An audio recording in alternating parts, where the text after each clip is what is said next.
entregar um outro país. Um país com gente menos pobre.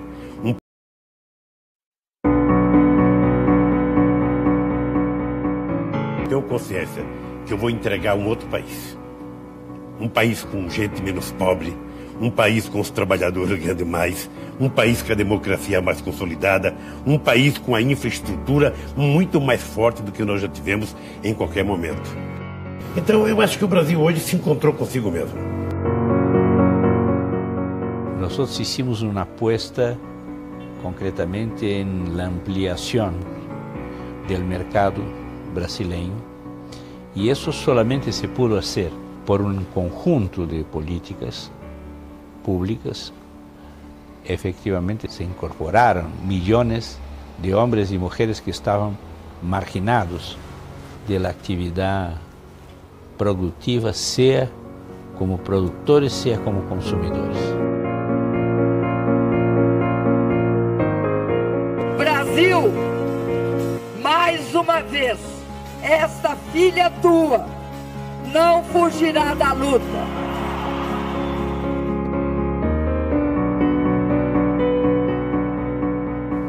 Lo que provavelmente alguém perguntará, bueno, e com todo isso, por que se revertiu essa situação? A origem dessa crise, ela começa no governo Dilma, por vários determinantes. O primeiro foi uma inflexão muito grave nos preços das commodities internacionais. A segunda razão foi a seca. Nós tivemos, em 2015, a pior seca dos últimos 80 anos, aumentou o custo da energia, pressionou a inflação e com essa crise nas contas externas, aumentou os juros e reduziu o crédito. Um terceiro fator, e eu acho que é o fator mais decisivo da crise, foi a crise política. Agradeço ao meu vice, Michel Temer.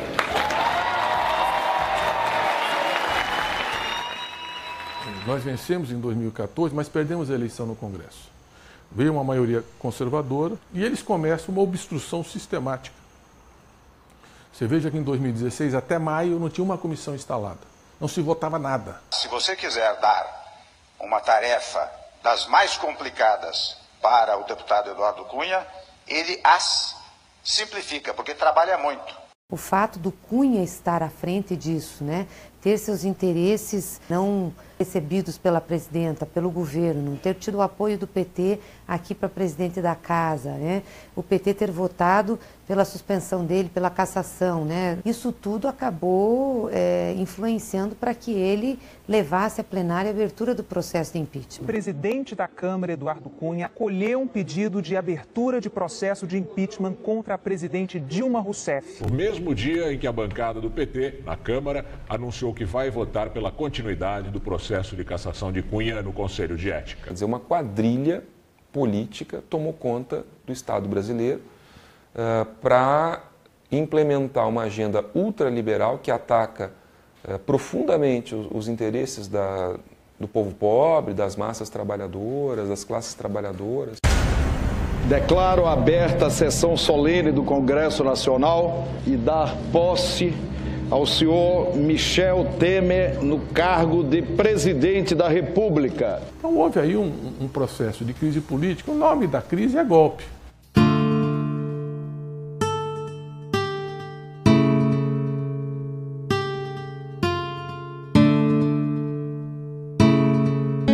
O modelo Temer é um projeto econômico e político que solamente se pode implementar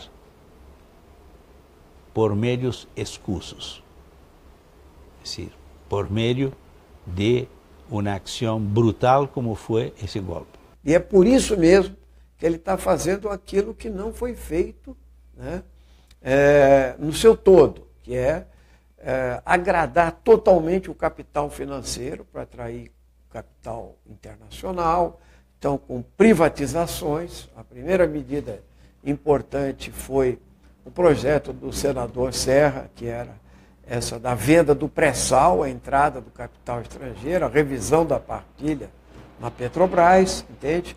Todo aquele modelo de inclusão social, de redução dos equilíbrios, de reduzir a desigualdade social, de criar um grande mercado interno de consumo de massas, para sustentar o país. A exportação seria um complemento, mas um país grande, um mercado interno forte, dá competitividade, escala e melhora o ambiente, a autoestima do Brasil. A nossa política externa de uma inserção soberana do Brasil, a integração regional, Mercosul, CELAC, tudo isso eles paralisaram, né? Usam, inclusive, aquilo que era para integrar e aproximar para excluir e perseguir, a exemplo da Venezuela. Foi a primeira atitude desse governo, foi tentar isolar e persiste a cada dia um esforço de isolamento e não permitir uma integração regional, um respeito às especificidades de cada país, uma construção democrática. Esvaziar os BRICS, a nossa articulação com Rússia, Índia, China, África do Sul, que era um contraponto na política externa, em todos os fóruns multilaterais, em toda a agenda internacional, está completamente esvaziado. Lo que es interesante es la amplitud y la intensidad de la aplicación de ese nuevo modelo. Fíjese, primero, yo no voy a detallarlo, pero llamar la atención para algunos hitos de esa actividad de contrarreforma en curso hoy día en el país. El congelamiento de los gastos del presupuesto por 20 años. Eso es no solamente una burda medida en contra la economía del país, congelar el gasto público por 20 años, sino que es, sobre todo, un golpe tremendo en contra la democracia, la política.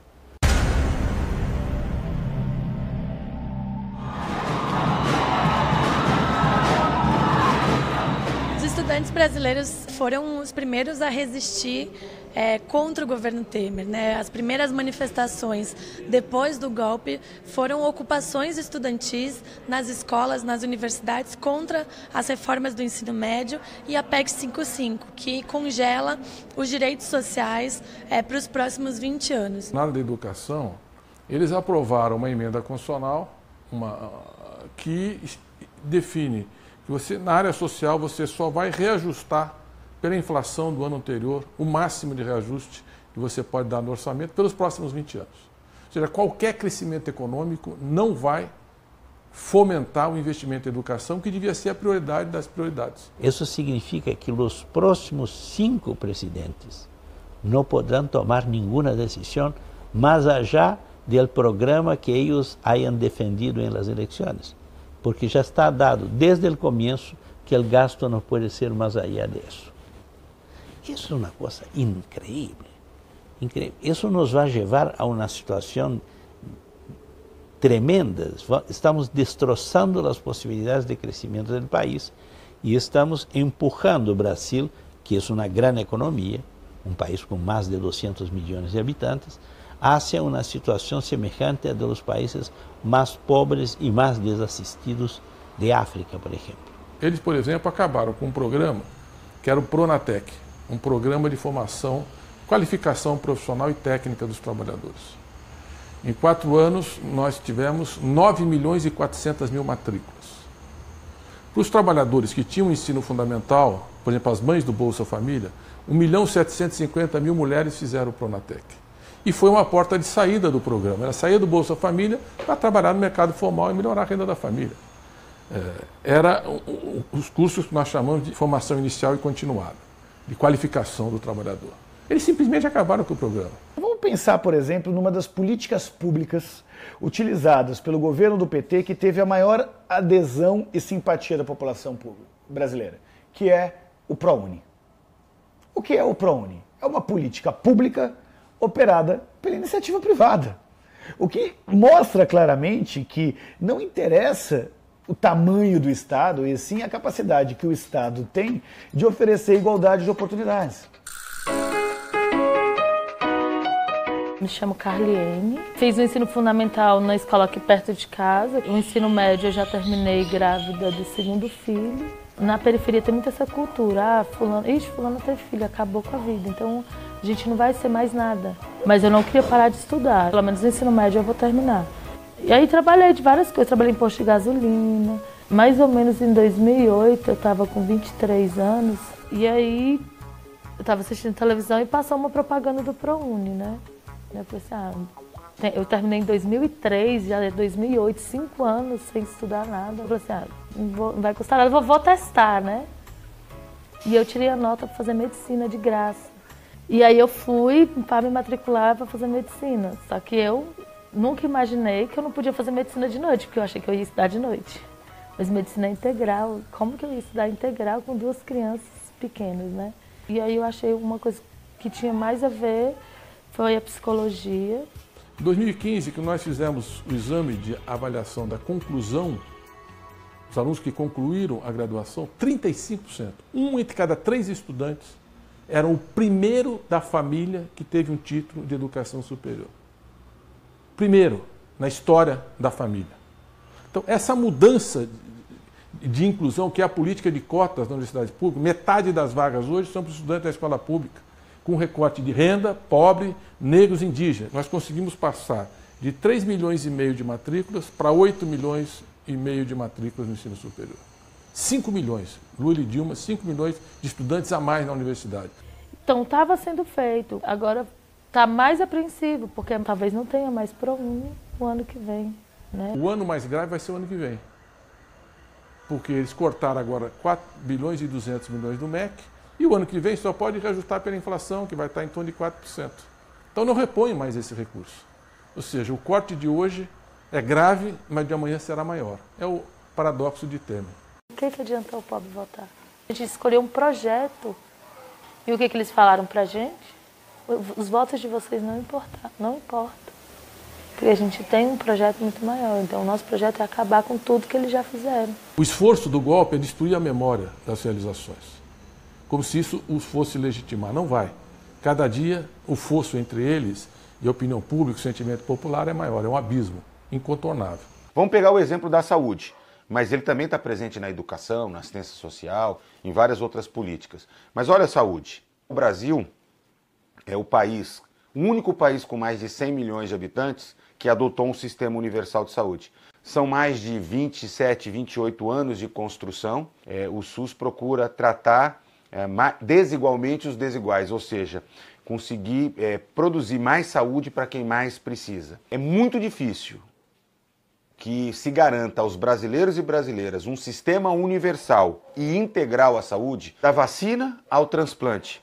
Somando os recursos das prefeituras dos estados da União, os brasileiros contam com apenas R$ 3,00 por dia para cuidar de saúde. Então, é um grande desafio que nós temos e que tende a piorar à medida em que nós enfrentaremos ao longo dos próximos 20 anos o novo regime fiscal imposto pelo governo Temer, uma situação que levará a um verdadeiro caos das políticas públicas e, em particular, coloca o Sistema Único de Saúde na berlinda. O que o governo atual diz é que o povo não cabe no orçamento, né? E, portanto, tem que fazer escolhas, o que significa dizer que uma parte da população vai deixar, já está deixando, de, embora pague imposto, de receber benefícios que esse Estado mesmo possa lhe oferecer. Isso é uma tragédia. É só gente muito estúpida para fazer isso com política fiscal. Veja, a política fiscal ela é fundamental para ter o equilíbrio econômico e macroeconômico.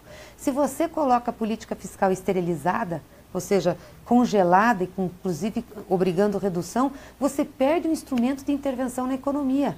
Você tem política fiscal, você tem câmbio e política monetária. Então você vai ficar só com câmbio e monetária? Já não dá para a gente, já temos um juro estratosférico, tem um problema de câmbio. E nós vamos jogar a política fiscal como se ela não fosse necessária? Veja, você congelar por 20 anos quer dizer você reduzir. Um país como o Brasil, que tem um nível de investimento baixíssimo, 16% do seu PIB, é jogar o Brasil no fundo do poço. Nós estamos convencidos, muito convencidos, de que a saúde não pode ser tratada como uma mercadoria. E o grande problema é que nesse Brasil do golpismo, esse Brasil ilegítimo, as questões fundamentais como saúde, educação, previdência social, né, e outras políticas públicas deixam de ser uma obrigação do Estado, um compromisso da sociedade com um país mais justo, mais solidário, para se tratarem como mais uma oportunidade do mercado. E nós temos uma bateria de reformas políticas, né, que dizem respeito ao enxugamento do Estado, ao Estado mínimo, né, eu diria, trazer o Brasil novamente para a órbita dos países capitalistas centrais, em vez de políticas alternativas de política externa, né? E, na verdade, ajustar o país do ponto de vista do Estado. Reforma da Previdência, reforma trabalhista. Que é outro absurdo. Como é que você mexe, você muda toda a legislação, você interfere nas relações de trabalho sem um diálogo, sem uma mesa ampla, com diálogo para ouvir as partes, ouvir a sociedade. Você desorganiza completamente aquilo que a gente conquistou nesses anos todos, desde o Getúlio Vargas, presidente, até JK, Lula, Dilma, enfim. O trabalhador brasileiro possui hoje o seu Código de Direitos, a sua Carta de Emancipação Econômica. A CLT, ela harmoniza, organiza um conjunto de leis que ao longo da década de 30 foram sendo aprovadas, né, pelo Estado, foram sendo promulgadas pelo Estado. Ela cria uma espécie de ator político novo, que é o trabalhador mobilizado buscando realizar os seus direitos. E isto o empresariado não deseja, não quer, não permite, nunca admitiu. Por quê? Porque o empresariado quer uma classe trabalhadora passiva politicamente, barata, dócil e sem, evidentemente, participação na vida política. Meu nome é Iago, eu tenho 16 anos, eu faço curso pré-militar. A minha rotina ela começa às 7h20 da manhã e termina às 11h40 da noite. Venho pra cá, estudo. Aí meio-dia eu dou almoço, trabalho até às 4. Isso tudo para estar mais preparado possível para o mercado de trabalho, que hoje está muito concorrido, muito difícil. Por exemplo, eu tenho 16 anos. Eu acabei de ingressar no mercado de trabalho. Se eu não for demitido, se uma empresa, como sociedade, se uma empresa decidir ficar comigo e não me demitir, eu só vou me postar com 65 anos, se eu não for demitido. A reforma que o Temer propôs, eu não acho que foi boa. É uma exploração para a pessoa. Hoje dia se está tratando de resolver um suposto déficit da Seguridade Social, tornando cada dia mais improvável que a maioria da população brasileira se jubile, porque são tantas as restrições de idade, de plazos de contribuição, de seletividade, etc., que queda claro que a maioria vai morrer antes de chegar à idade ou ao plazo de contribuição suficiente para jubilar-se. Fiz 65 anos em 2015 e depois disso eu continuei dando aula na graduação, dando aula na pós-graduação, orientando, né? E até que em começo desse ano eu, em função dessa situação da reforma, que a gente não sabe muito bem o que vai acontecer com essa reforma, né? Pelo menos nesse ano 5 professores comigo pediram aposentadoria, para não perder os direitos que a gente tem, né? Porque é dito que os direitos estão garantidos, mas as pessoas não confiam nisso. Ninguém seria eleito dizendo que vai acabar com a aposentadoria da população. Então, somente um golpe institucional, um golpe da toga, um golpe de um Congresso Nacional fragilizado é que poderia proporcionar todos esses retrocessos que estão acontecendo no Brasil. Os 50% de arrecadação de impostos que vai para pagar a dívida pública são intocáveis, são religiosamente pagos. Nenhum meio de comunicação de massa do nosso país questiona isso. Isso aí é um tabu, né? Então, o que acontece? Lógico, você vai ter que apertar os gastos de todos os setores sociais, inclusive do investimento público que paralisa o país, porque você não tem recurso para investir, né?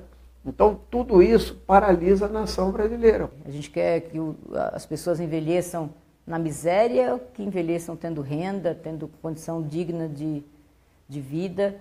Assim, a gente tem hoje 70% dos idosos brasileiros, se não tivesse aposentadoria, estariam na miséria. Então, quando você acaba com a aposentadoria, você está dizendo que os futuros idosos vão estar na miséria.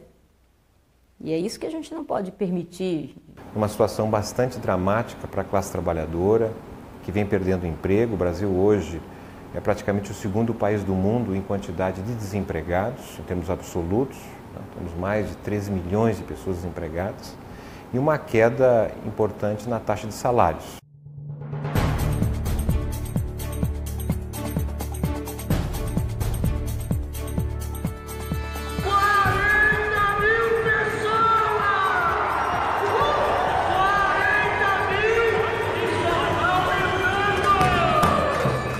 terceirização, inclusive, ela está acoplada com a questão da Previdência, porque um dos aspectos dela é transformar o cidadão numa pessoa jurídica, que é a pejotização, que nós chamamos. Então, os contratos serão individualizados, né, e precarizados. Né? Então, isso é outro aspecto, né, do conjunto de medidas que eles estão trabalhando na reforma trabalhista, na reforma previdenciária e também nas terceirizações.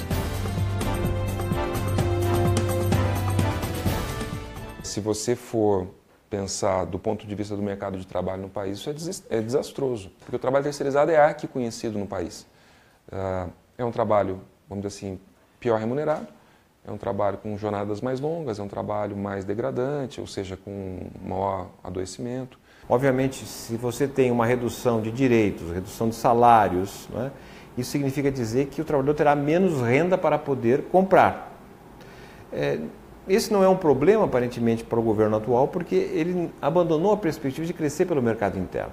Quer dizer, a perspectiva é crescer pelo mercado externo, né, e os setores que produzem não se preocupam com o mercado interno, sim com o mercado externo. Então, nesse sentido, a fórmula pode, de certa maneira, colaborar nessa perspectiva de que o país cresça, uma sociedade para um terço. O resto vai tentando viver de uma forma, basicamente, sobreviver a essa circunstância, porque não é um projeto diferente do que nós tínhamos até então, que era crescer pelo mercado interno. Esse governo está entregando o país, à nossa Petrobras, à nossa Caixa Econômica, o nosso BNDES, os nossos Correios, o nosso Banco do Brasil, o nosso pré-sal, que nós já tínhamos votado de que brasileira, saúde do povo brasileiro. Mas eles não querem isso, porque eles têm que se alimentar as clínicas privadas deles, tem que ter aposentadoria, mas eles querem que nós tenhamos uma previdência privada e que o governo se desfaça de todos os compromissos que lhe é devido. É óbvio que é necessário enxugar gastos, mas onde está o desperdício mesmo? Como você pode, através da busca de eficiência, garantir que o Estado consiga fazer mais gastando menos dinheiro? É isso que dialoga com o anseio de boa parte da população brasileira, que acredita que o papel fundamental do Estado é oferecer oportunidades para que todos consigam ganhar o seu dinheiro e sustentar a sua família. Não basta fazer transformações, por profundas que sejam, e a la vez também por limitadas, porque se fazem no por meio de uma revolução, sino que por meio de um processo democrático dentro das leis, com as restrições que as instituições muitas vezes planteiam à la reforma, à la mudança. Não basta fazer isso. Há que fazer junto com isso uma grande atividade de mobilização política para que a gente se dê conta concretamente que não está recebendo uma limosna, uma donação do Estado, sino que ella es el actor principal, el actor fundamental de um processo de cambio. A agressividade, né, do governo golpista pela retirada dos direitos dos trabalhadores, né, mostra que eles têm muita pressa de passar rapidamente reformas antidemocráticas, antipopulares, né, mas o povo está tomando ciência, o povo está fazendo conta. No caso da reforma da Previdência, então nós estamos assistindo a uma melhora da mobilização social, apesar de todo o impacto da derrota do que foi o governo da Dilma Rousseff. O caminho é ir para a rua. Ele precisa cada vez mais unidade, cada vez mais luta, cada vez mais passeata, manifestação, confusão para derrotar esses retrocessos. Faça amor, não faça golpe! Se não tiver povo na rua, essa casa não vai sentir pressão. O governo não está preocupado com a eleição, porque ele sabe que não vai se reeleger, não vai disputar a eleição, então está colocando todas as medidas amargas. Mas essa casa não, a maioria aqui vai disputar a eleição em 2018. Então a pressão popular é fundamental para a gente barrar essas reformas. Acho que a luta social ela é fundamental para definir o rumo do processo e eu só vejo uma porta de saída para a crise. Eleição, voto popular e um governo que emane do povo e que nós respeitaremos qualquer que for o resultado.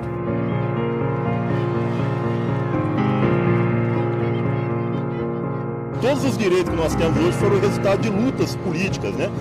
Conquistadas aí com muita batalha, muito sofrimento, muitas pessoas morreram, apanharam, ficaram desempregadas, passaram fome para a gente ter os direitos que nós temos hoje.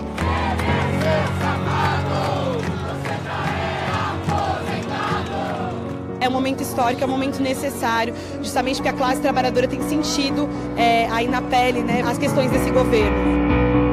É um grito único para dizer que este país ainda tem jeito e que nós vamos segurar isso, nem que seja na unha.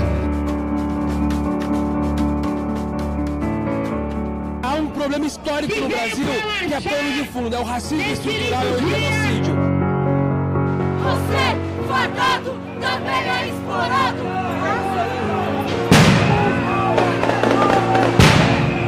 Nós vamos fazer um enfrentamento que vai fazer com que esse governo deixe de existir.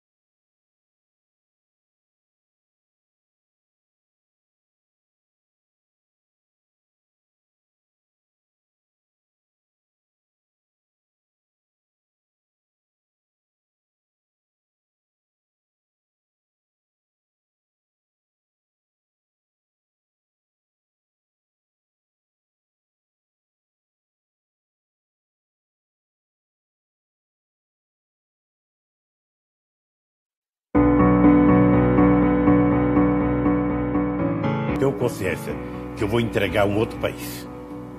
Um país com gente menos pobre, um país com os trabalhadores ganhando mais, um país com a democracia mais consolidada, um país com a infraestrutura muito mais forte do que nós já tivemos em qualquer momento. Então eu acho que o Brasil hoje se encontrou consigo mesmo. Nós hicimos uma apuesta concretamente na ampliação do mercado brasileño, y eso solamente se pudo hacer por un conjunto de políticas públicas. Efectivamente se incorporaron millones de hombres y mujeres que estaban marginados de la actividad productiva, sea como productores, sea como consumidores. Brasil, mais uma vez, esta filha tua não fugirá da luta.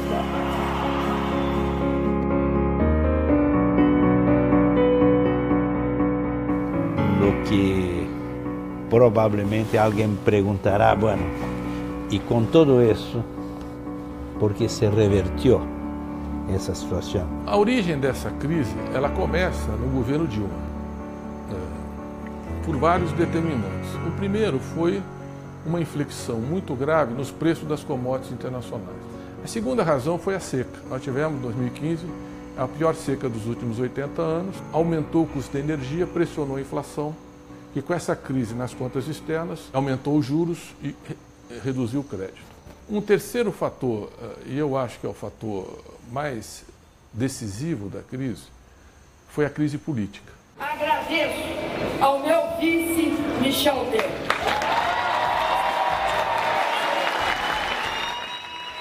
Nós vencemos em 2014, mas perdemos a eleição no Congresso. Veio uma maioria conservadora e eles começam uma obstrução sistemática. Você veja que em 2016, até maio, não tinha uma comissão instalada. Não se votava nada. Se você quiser dar uma tarefa das mais complicadas para o deputado Eduardo Cunha, ele as simplifica, porque trabalha muito. O fato do Cunha estar à frente disso, né, ter seus interesses não recebidos pela presidenta, pelo governo, não ter tido o apoio do PT aqui para presidente da casa, né, o PT ter votado pela suspensão dele, pela cassação, né, isso tudo acabou influenciando para que ele levasse à plenária a abertura do processo de impeachment. O presidente da Câmara, Eduardo Cunha, acolheu um pedido de abertura de processo de impeachment contra a presidente Dilma Rousseff. No mesmo dia em que a bancada do PT, na Câmara, anunciou que vai votar pela continuidade do processo processo de cassação de Cunha no Conselho de Ética. Quer dizer, uma quadrilha política tomou conta do Estado brasileiro para implementar uma agenda ultraliberal que ataca profundamente os interesses do povo pobre, das massas trabalhadoras, das classes trabalhadoras.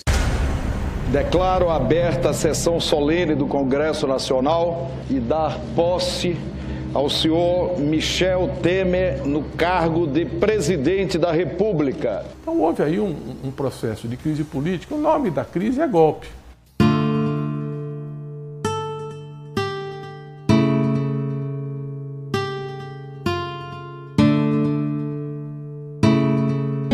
O modelo Temer é um projeto econômico e político que solamente se pode implementar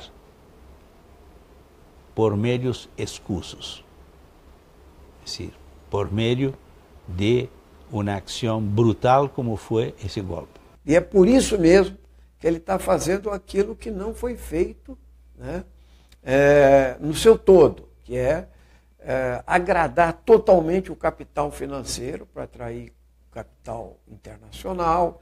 Então, com privatizações, a primeira medida importante foi o projeto do senador Serra, que era essa da venda do pré-sal, a entrada do capital estrangeiro, a revisão da partilha na Petrobras, entende?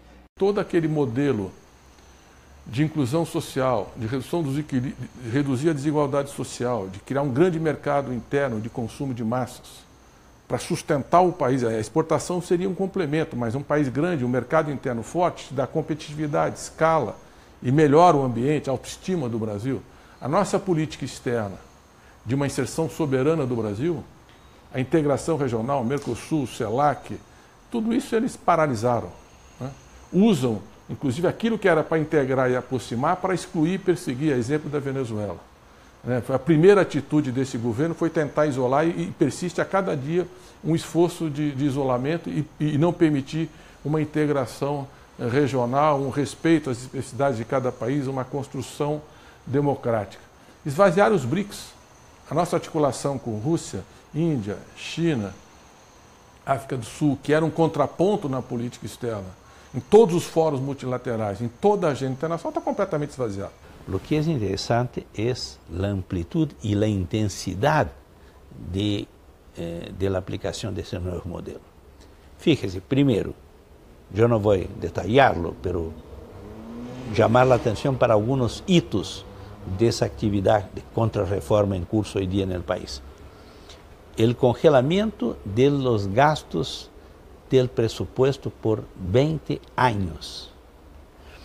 Isso é não somente uma burda medida em contra da economia do país, congelar o gasto público por 20 anos, sino que é, sobretudo, um golpe tremendo em contra da democracia, da política.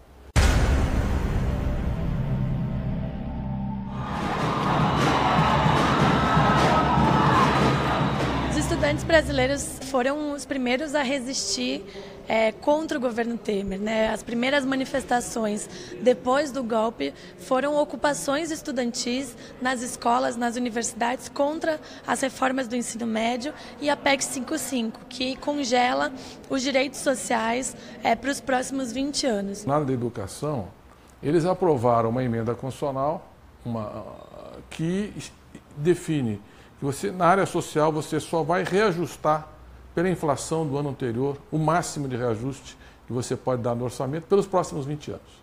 Ou seja, qualquer crescimento econômico não vai fomentar o investimento em educação, que devia ser a prioridade das prioridades. Isso significa que os próximos 5 presidentes não poderão tomar nenhuma decisão mais allá do programa que eles hayan defendido em las eleições, porque já está dado desde o começo que o gasto não pode ser mais allá disso. Isso é uma coisa increíble, increíble. Isso nos vai levar a uma situação tremenda.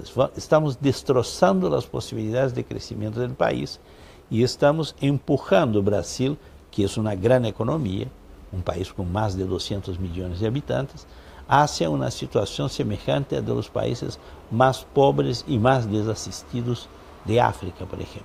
Eles, por exemplo, acabaram com um programa que era o Pronatec, um programa de formação, qualificação profissional e técnica dos trabalhadores. Em 4 anos, nós tivemos 9.400.000 matrículas. Para os trabalhadores que tinham ensino fundamental, por exemplo, as mães do Bolsa Família, 1.750.000 mulheres fizeram o Pronatec.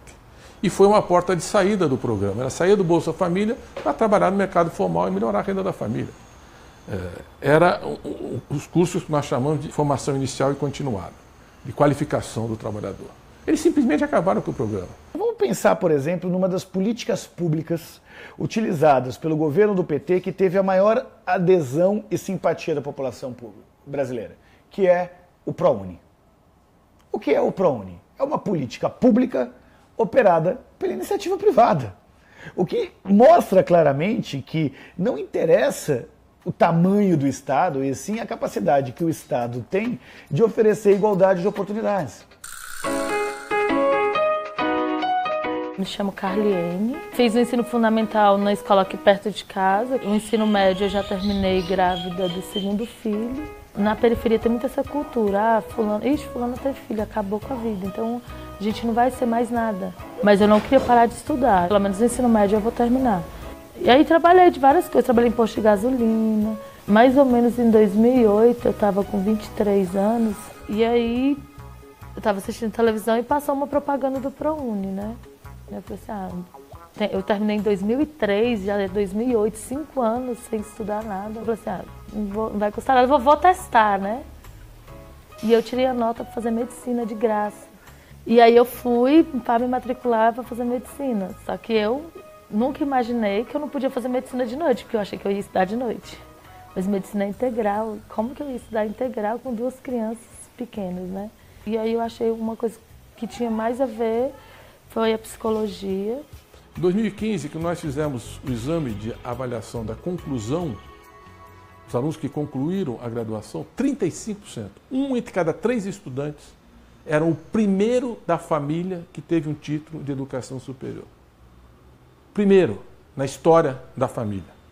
Então, essa mudança de inclusão, que é a política de cotas na universidade pública, metade das vagas hoje são para os estudantes da escola pública, com recorte de renda, pobre, negros e indígenas. Nós conseguimos passar de 3,5 milhões de matrículas para 8,5 milhões de matrículas no ensino superior. 5 milhões, Lula e Dilma, 5 milhões de estudantes a mais na universidade. Então, estava sendo feito. Agora está mais apreensivo, porque talvez não tenha mais ProUni o ano que vem. Né? O ano mais grave vai ser o ano que vem. Porque eles cortaram agora 4 bilhões e 200 milhões do MEC, e o ano que vem só pode reajustar pela inflação, que vai estar em torno de 4%. Então não repõe mais esse recurso. Ou seja, o corte de hoje é grave, mas de amanhã será maior. É o paradoxo de Temer. O que adianta o pobre votar?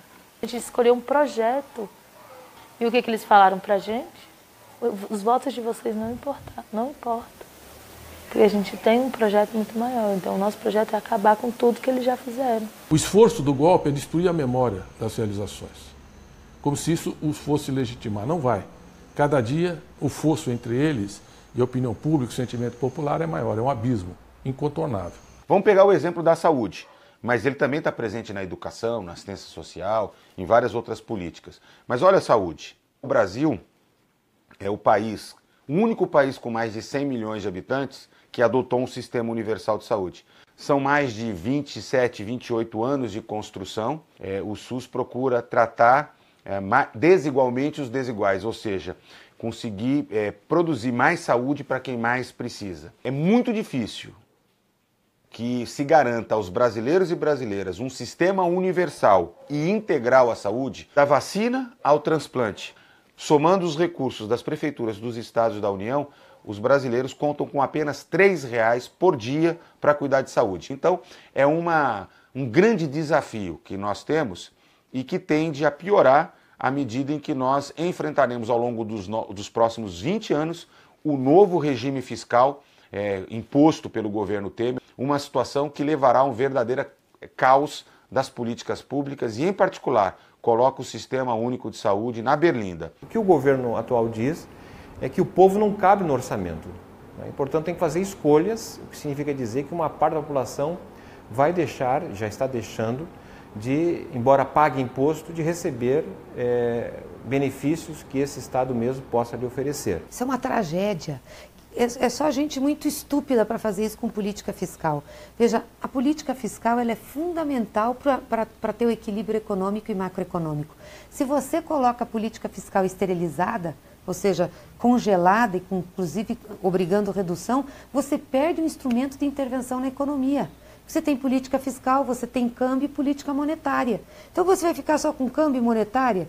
Já não dá para a gente, já temos um juro estratosférico, tem um problema de câmbio. E nós vamos jogar a política fiscal como se ela não fosse necessária? Veja, você congelar por 20 anos quer dizer você reduzir. Um país como o Brasil, que tem um nível de investimento baixíssimo, 16% do seu PIB, é jogar o Brasil no fundo do poço. Nós estamos convencidos, muito convencidos, de que a saúde não pode ser tratada como uma mercadoria. E o grande problema é que nesse Brasil do golpismo, esse Brasil ilegítimo, as questões fundamentais como saúde, educação, previdência social, né, e outras políticas públicas deixam de ser uma obrigação do Estado, um compromisso da sociedade com um país mais justo, mais solidário, para se tratarem como mais uma oportunidade do mercado. E nós temos uma bateria de reformas políticas, né, que dizem respeito ao enxugamento do Estado, ao Estado mínimo, né, eu diria, trazer o Brasil novamente para a órbita dos países capitalistas centrais, em vez de políticas alternativas de política externa, né, e, na verdade, ajustar o país do ponto de vista do Estado.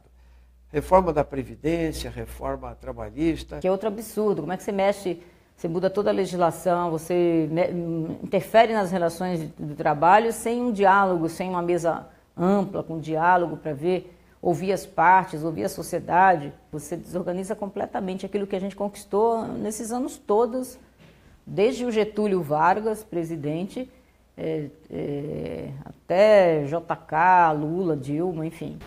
O trabalhador brasileiro possui hoje o seu Código de Direitos, a sua Carta de Emancipação Econômica. A CLT, ela harmoniza, organiza um conjunto de leis que ao longo da década de 30 foram sendo aprovadas, né, pelo Estado, foram sendo promulgadas pelo Estado. Ela cria uma espécie de ator político novo, que é o trabalhador mobilizado buscando realizar os seus direitos. E isto o empresariado não deseja, não quer, não permite, nunca admitiu. Por quê? Porque o empresariado quer uma classe trabalhadora passiva politicamente, barata, dócil e sem, evidentemente, participação na vida política. Meu nome é Iago, eu tenho 16 anos, eu faço curso pré-militar. A minha rotina ela começa às 7h20 da manhã e termina às 11h40 da noite. Venho pra cá, estudo. Aí meio-dia eu almoço, trabalho até às 4h. Isso tudo para estar mais preparado possível para o mercado de trabalho, que hoje está muito concorrido, muito difícil. Por exemplo, eu tenho 16 anos. Eu acabei de ingressar no mercado de trabalho. Se eu não for demitido, se minha empresa, como sociedade, se minha empresa decidir ficar comigo e não me demitir, eu só vou me postar com 65 anos, se eu não for demitido. A reforma que o Temer propôs, eu não acho que foi boa. É uma exploração para a pessoa.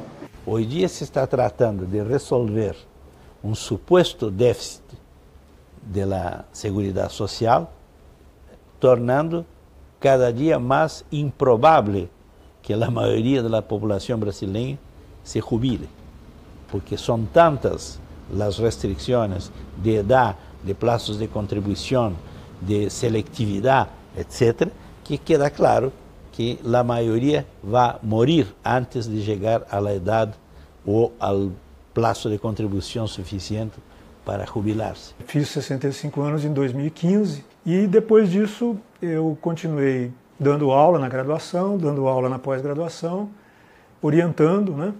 E até que em começo desse ano eu, em função dessa situação da reforma, que a gente não sabe muito bem o que vai acontecer com essa reforma, né? Pelo menos nesse ano, 5 professores comigo pediram aposentadoria, para não perder os direitos que a gente tem, né? Porque é dito que os direitos estão garantidos, mas As pessoas não confiam nisso. Ninguém seria eleito dizendo que vai acabar com a aposentadoria da população. Então, somente um golpe institucional, um golpe da toga, um golpe de um Congresso Nacional fragilizado é que poderia proporcionar todos esses retrocessos que estão acontecendo no Brasil. Os 50% de arrecadação de impostos que vai para pagar a dívida pública são intocáveis. São religiosamente pagos. Nenhum meio de comunicação de massa do nosso país questiona isso. Isso aí é um tabu, né? Então, o que acontece? Lógico, você vai ter que apertar os gastos de todos os setores sociais, inclusive do investimento público que paralisa o país, porque você não tem recurso para investir, né? Então, tudo isso paralisa a nação brasileira. A gente quer que as pessoas envelheçam na miséria, que envelheçam tendo renda, tendo condição digna de vida. Assim, a gente tem hoje 70% dos idosos brasileiros, se não tivesse aposentadoria, estariam na miséria.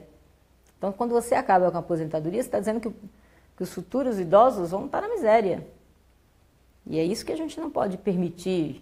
Uma situação bastante dramática para a classe trabalhadora, que vem perdendo emprego. O Brasil hoje é praticamente o segundo país do mundo em quantidade de desempregados, em termos absolutos.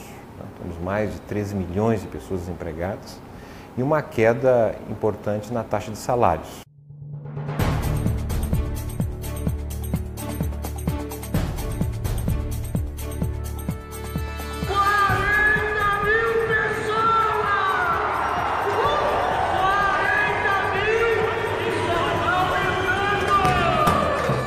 A terceirização, inclusive, ela está acoplada com a questão da previdência, porque um dos aspectos dela é transformar o cidadão numa pessoa jurídica, que é a pejotização, que nós chamamos. Então, os contratos serão individualizados, né, e precarizados, né? Então, isso é outro aspecto